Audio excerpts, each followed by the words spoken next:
የጥንቱ ዓለም ታሪክ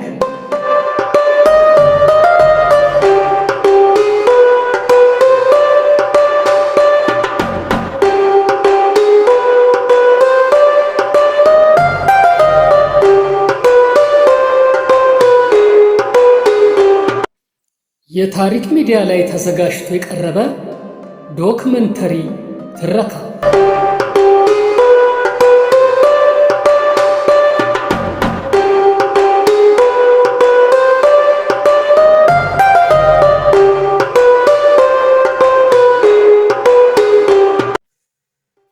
በዚህ ዶክመንተሪ ዝግጅታችን በጥንቱ ዓለም ስለነበሩ ሕዝቦችና መንግስታት ታሪክ፣ ስልጣኔ፣ ባህልና አጠቃላይ እሴት እንዳስሳለን።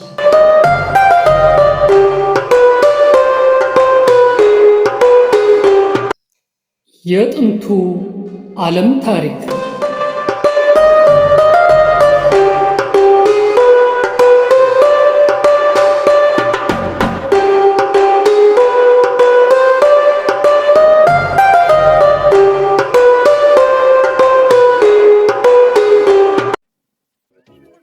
ውድ የቻናላችን ተከታታዮችና የትረካችን አድማጮች፣ ዛሬ ሁላችሁም ልትወዱት ትችላላችሁ ብለን ያመንበትን የአንዲት ጥንታዊት ከተማ ዶክመንተሪ ታሪክ በትረካ መልክ አዘጋጅተን አቅርበንላችኋል።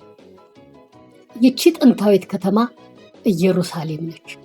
ይቺ ከተማ ረጅም ዘመን ያስቆጠረች በክርስትና እስልምናና አይሁድ እምነት ተከታዮች ዘንድ እንደ ቅድስት የምትታይ፣ አይሁዶች እና ፍልስጤሞች የእኛ ናት እያሉ የሚሻሙባት፣ ሁለቱም ደም የተፋሰሱባት፣ አሁንም ድረስ የከተማይቱ ባለቤት ለመሆን የሚሻሙባትና የሚፎካከሩባት ከተማ ነች። የዚች ከተማ ታሪክ ሰፊ በመሆኑ በአራት ክፍሎች ከፋፍለን ለማቅረብ ተገደናል። አሁን ከከተማይቱ ምስረታ ጀምሮ እስከ ንጉሥ ሰለሞን ድረስ የሚሸፍነውን የክፍል አንድ ታሪክ በዚህ ዶክመንተሪ ትረካችን እናቀርባለን። እናንተም ይህን አስደናቂ ጥንታዊ ታሪክ ሙሉ ትረካ እንድታዳምጡና እንድትከታተሉ ቻናሉንም ሰብስክራይብ፣ ላይክ፣ ሼርና ፎሎ እንድታደርጉት በትህትና እየጠየቅን አሁን ወደ ሙሉ ትረካው እናመራለን።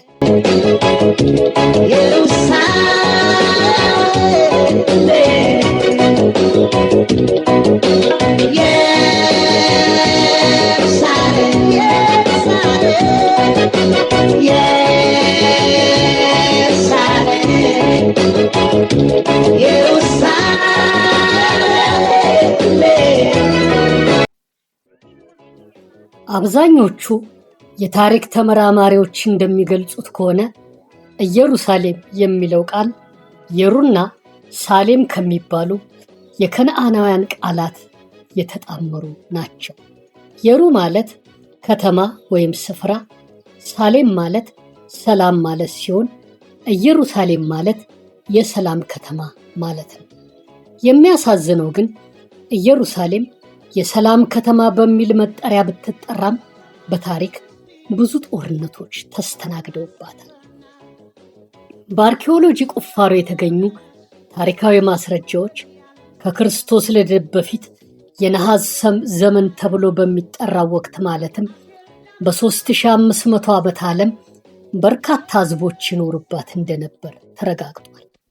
ይቺ ከተማ ከጊዮን ወንዝ ወይም አባይ በሚፈስ ጅረት ሳቢያ ውሃ እንደ ልብ ስለሚገኝባት በብዙ ሺህ የሚቆጠሩ ጥንታዊ ሕዝቦች እዚች ከተማ ላይ ለመስፈር ሲሉ ብዙ ሽሚያዎችንና ጦርነቶችን አካሂደዋል። ከዚህ በተጨማሪም ኢየሩሳሌም በኮረብቶች የተከበበች ከተማ በመሆኗና ለምሽግነት እንዲሁም ከጠላት ወረራ ለመከላከል አመቺ በመሆኗ የጥንት ሰዎች የወታደራዊ ስትራቴጂነት ጠቃሚነቷን ተገንዝበው ሊይዟትና እሷን ከለላ አድርገው ሊኖሩ ፈልገዋል።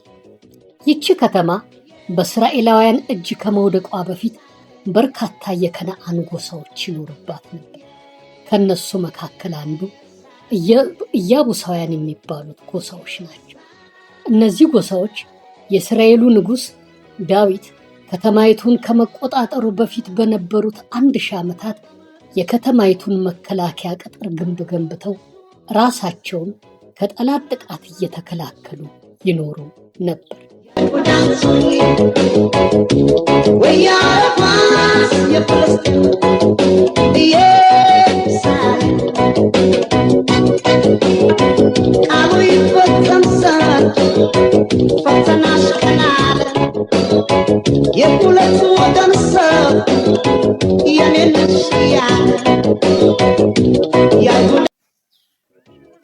የመጽሐፍ ቅዱስ ክፍል በሆነው በዘፍጥረት ምዕራፍ 14 ላይ ስሙ የተጠቀሰው የሳሌሙ ንጉሥ መልከ ጼዴቅ ንጉሥና የእግዚአብሔር ካህን ሆኖ ያገለግል ነበር። ይህ ንጉሥ ለምን ያህል ጊዜ በንጉሥነትና በካህንነት እንደገዛ የሱም ሆነ የቤተሰቦቹ ሁኔታ ምን እንደነበር እስካሁን ምንም የተገኘ እርግጠኛ የታሪክ ማስረጃ ባይኖርም ጥቂት የመጽሐፍ ቅዱስ ታሪክ ተመራማሪዎች ይህ ንጉሥ ከ2000 እስከ 1900 ዓመተ ዓለም ባሉት ጊዜያት ነግሶ እንደነበር ይገምታል። በዘፍጥረት ምዕራፍ 14 ቁጥር 18 አብርሃም የወንድሙን ልጅ ሎጥን የማረኩትን ነገሥታት ድል አድርጎ ሲመለስ መልከ ጼዴቅ እንጀራና ወይን ይዞ መንገድ በመውጣት እንደተቀበለውና ስጦታዎችን እንደሰጠው እንደዚሁም ንጉሥና የእግዚአብሔር ካህን ሆኖ ያገለግል ስለነበር በቅዱሳን መጽሐፍት ላይ ስሙ በክብር ቀለም ደምቆ ተጽፏል። እስራኤላውያን በግብፅ ምድር በባርነት ይማቅቁ በነበረበት 430 ዓመታት ኢየሩሳሌም ኢያቡሳውያን ባቋቋሙት ንጉሳዊ አገዛዝ ወይም የጎሳ አለቆች ትተዳደር እንደነበር ይገመታል። በዚህ ጊዜ ኢየሩሳሌም በእስራኤሎች ቁጥጥር ስር አልዋለችም ነበር። መጽሐፍ ቅዱስ ሙሴ በእግዚአብሔር ተመርጦ እየመራ ሕዝቡን ነፃ ከማውጣቱ በፊት እስራኤላውያን ለ430 ዓመታት ግብፅ ውስጥ በባርነት ይማቅቁ እንደነበር በዘጸአት ምዕራፍ ላይ ይገልጻል። በተጨማሪም እስራኤላውያን እግዚአብሔር ሊሰጣቸው ወደ ማለላቸው ምድር ከመግባታቸው በፊት 40 ዓመት ሙሉ በምድረ በዳ ተጉዘው ነበር። ከክርስቶስ ልደት በፊት በ1400 ዓመተ ዓለም ኢያሱ እስራኤላውያንን እየመራ ወደ ተስፋይቱ ምድር ማለትም ወደ ከነዓን ምድር አስገባቸው። እስራኤላውያን በኢያሱ የጦር መሪነት ብዙ የከነዓን ነገሥታትን አጥፍተው ሕዝቦቻቸውን በሙሉ ፈጅተው አብዛኛውን የከነዓን ምድር ቢቆጣጠሩም ኢየሩሳሌም ግን ገና ከኢያቡሳውያን መዳፍ አልወጣችም ነበር። መጽሐፈ መሳፍንት የይሁዳ ነገድ ኢየሩሳሌምን ለመያዝ መዋጋቱን ቢገልጽም እስከ ንጉሥ ዳዊት ዘመን ድረስ ኢየሩሳሌም በኢያቡሳውያን እጅ እንደነበረች ነበር። ለበርካታ ዓመታትም ይቺ ከተማ በኢያቡሳውያን ቁጥጥር ስር ሆና ቆይታለች።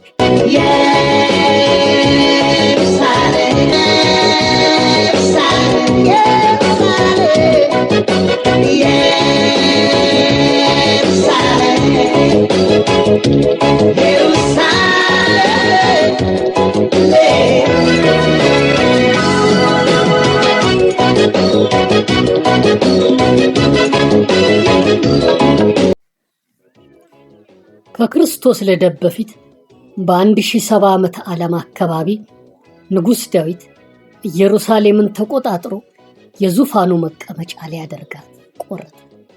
ኢያቡሳውያን ከተማቸው በኮረብታና በጠንካራ ግንቦች የተከለለች በመሆኗ እንደማትደፈርና ንጉሥ ዳዊትና ሰራዊቱ ሊይዟት ቢሞክሩም እንደማይሳካላቸው ተሰምቷቸው ነበር።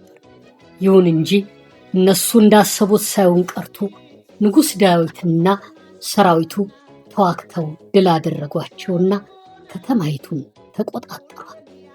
በሁለተኛ ሳሙኤል ምዕራፍ 5 ቁጥር 7 ንጉሥ ዳዊት ኢያቡሳውያንን ድል አድርጎ ሲቆጣጠር በከተማይቱ በሚገኝ ጽዮን በተባለ ተራራማ ስፍራ ላይ ቤተ መንግስቱን ገነባ።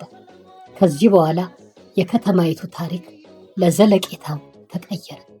ኢየሩሳሌም የእስራኤል ርዕሰ መዲናና የነገስታት ዙፋን መቀመጫ ሆነች። በመጽሐፍ ቅዱስ የተገለጸችውና ንጉሥ ዳዊት ቤተ መንግስቱን የገነባባት የጽዮን ተራራ ኢያቡሳውያን ለምሽግነት ይጠቀሙባት ነበር። ንጉሥ ዳዊት ቤተ መንግስቱን ከገነባ በኋላ ኢየሩሳሌም የዳዊት ከተማ በሚል መጠሪያ ትታወቅ ጀመር። ይሁንና ጽዮን የኢየሩሳሌም ሌላኛው መጠሪያ ሲሆን ከቅርብ ጊዜ ወዲህ ግን የአይሁዳዊነት መገለጫ ምልክት በመሆን እያገለገለ ነው። በዛሬው ዘመን በብዙ ዘፈኖች፣ መንፈሳዊ መዝሙሮችና ሃይማኖታዊ ትምህርቶች ኢየሩሳሌም ጽዮን በሚለው ስያሜ ትጠራለች። ንጉሥ ዳዊት ዙፋን ላይ ከቆየባቸው 40 ዓመታት ውስጥ 7 ዓመት በኬብሮን 33 ዓመት በኢየሩሳሌም ላይ ነግሷል። በንጉሳዊ አገዛዝ ወቅት ኢየሩሳሌም የእስራኤል ዋና ከተማ ሆናለች። የቃል ኪዳኑ ታቦት ወደ ኢየሩሳሌም መጥቷል። አዳዲስ ቤቶች፣ ሕንፃዎችና የመንግሥት ጽሕፈት ቤቶች ተገንብተዋል። ኢየሩሳሌም ለእስራኤላውያን ዋና የአምልኮ ስፍራ ሆናለች። ዳዊት ለእግዚአብሔር አምልኮ የሚሆን ቤተ መቅደስ ገንብቶ የቃል ኪዳኑን ታቦት ለማስቀመጥ ቢያስብም ነገር ግን እግዚአብሔር ይህ ሐሳቡ በሱ ዘመን ሳይሆን በልጁ ዘመን እንደሚሆን በነቢዩ ናታን በኩል ስለተናገረ እሱ ከሞተ በኋላ በነገሰው በልጁ በሰለሞን ዘመን ቤተ መቅደሱ ሙሉ ለሙሉ ተገንብቶ ለአምልኮነት ውሏል።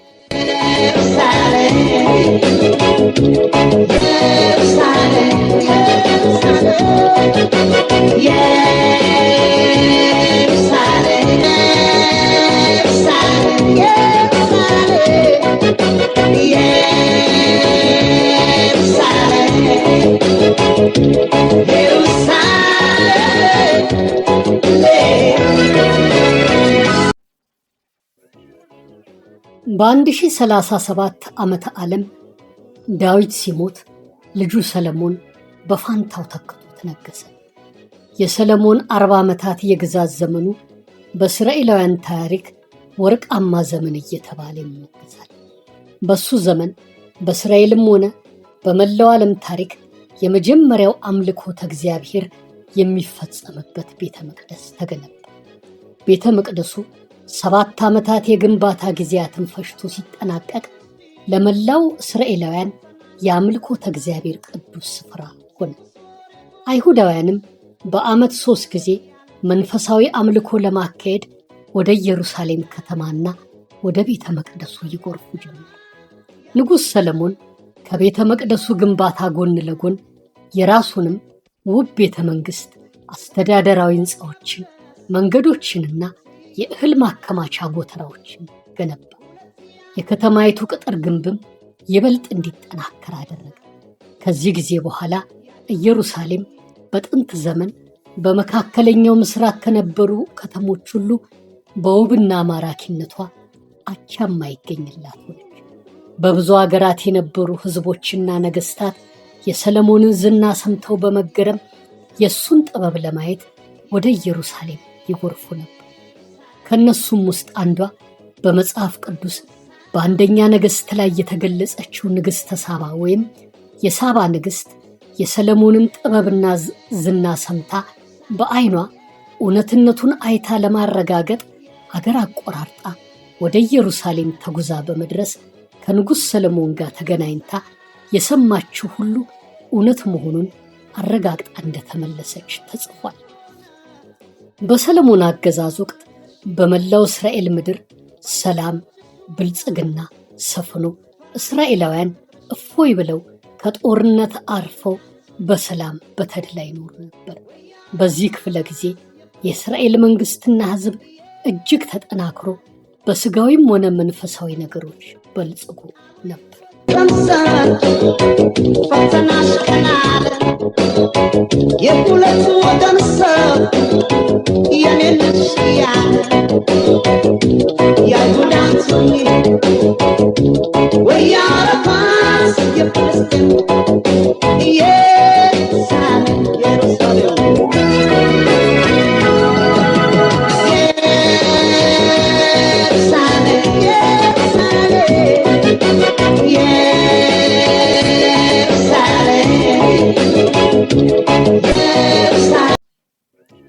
የተከበራችሁ አድማጮቻችን፣ የቻናላችን ቤተሰቦችና የትረካችን ተከታታዮች የጥንታዊት ኢየሩሳሌም ዶክመንተሪ ትረካ ክፍል 1ን አሁን አቅርበንላችሁ አጠናቀናል። በቀጣይ ክፍል 2 ይቀርብላችኋል። እናንተም ሙሉ ትረካችንን ወዳችሁ እንዳዳመጣችሁ ተስፋ እናደርጋለን። ሌሎች ቀጣይ የዶክመንተሪ ትረካ ቪዲዮዎች እንዲደርሳችሁ የደወሏን ምልክት እየተጫናችሁ ቻናሉን ሰብስክራይብ አድርጉት፣ ላይክም አድርጉት፣ ሼር እያደረጋችሁም ለሌሎች አዳርሱ። በኮሜንት ቦታ ላይ ሐሳብ አስተያየታችሁን ጻፉልን። የክፍል 1 ሙሉ ትረካችንን ያዳመጣችሁትን ሁሉ እጅግ አድርገን እያመሰገንን በቀጣይ ክፍል 2 ትረካ እስከምንገናኝ ቸር ሰንብቱልን፣ ደህና ሁኑልን። ኢትዮጵያ ሀገራችን ምንጊዜም በሰላም ትኖርልን። ያንተ ልጆች መታቸው ሬሳ